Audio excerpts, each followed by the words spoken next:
लोक आस्था का महापर्व है छठ, जिसमें प्रत्यक्ष देवता भास्कर की पूजा अर्चना की जाती है।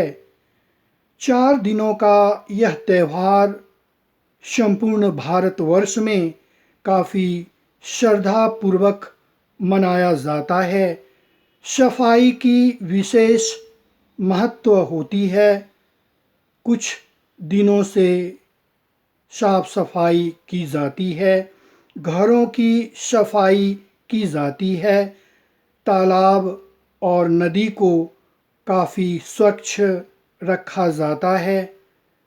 जैसा कि कहा जाता है, कार्तिक माह के शुक्ल पक्ष की चतुर्थी तिथि से सप्तमी तिथि तक यह पर्व मनाया जाता है। पहला दिन नहाय खाए से शुरू होती है, जिसमें अरवा चावल का भात, चने की दाल और कद्दू की सब्ज़ी का भोजन ग्रहण किया जाता है। दूसरा दिन परबैता या परबैतीन श्रद्धापूर्वक इस त्यौहार को मनाते हैं, जिसमें सांझ के वक्त चंद्रमा को अर्घ्य देकर खीर पूड़ी का प्रसाद ग्रहण कर परिवार के बीच बांटा जाता है।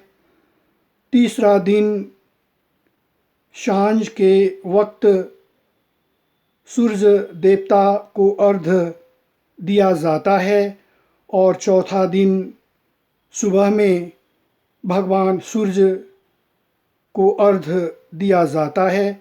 चारों तरफ काफ़ी भीड़ होती है। कहा जाता है कि इस पर्व को भगवान श्री राम माँ सीता के साथ किया था। अंगराज कर्ण जो भागलपुर में इस पर्व को किया करते थे, षष्ठी और सप्तमी को अंगराज कर्ण विशेष रूप से इस पर्व को करते थे और नदी या तालाब में कमर तक पानी में रहकर भगवान सूर्य की उपासना करते थे। ऐसा माना जाता है कि इसका विशेष महत्व होता है।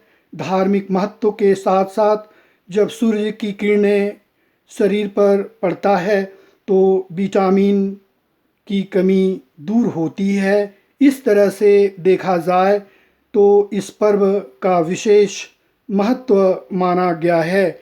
जब पांडव का राजपाट चला गया था, तब द्रौपदी ने इस पर्व को किया और पुनः उन्हें राजपाट की प्राप्ति हुई। इस तरह से जितना भी छठ पर्व के बारे में कहा जाए उतना कम है। आज भारतवर्ष के अतिरिक्त संसार के विभिन्न देशों में इस पर्व को मनाया जाता है। यह आस्था का पर्व है, पवित्रता का पर्व है और जितना भी इस पर्व के बारे में कहा जाए उतना कम है। यह एक ऐसा पर्व है जिसमें जाति पाति का कोई स्थान नहीं है। सभी मिलकर इस पर्व को एक साथ मनाते हैं और अपने आप को मजबूत दिखाते हैं। इसलिए कहा जाता है, भारत विभिन्नताओं का देश है, लेकिन यह पर्व सभी जातियों को जोड़ता है। आज कोरोना काल है, जिसके कारण सोशल डिस्टेंसिंग का ख्याल रखा जा रहा है और विशेष रूप से अपने अपने घरों में इस पर्व को मनाया जा रहा है। और देखा जाए तो 2020 में आज से ही इस पर्व की शुरुआत हो चुकी है। आज 18 तारीख है, पहला दिन है। दूसरा दिन 19 तारीख को भी इस पर्व को मनाया जाएगा और इस तरह से 4 दिवसीय इस पर्व का समापन होगा।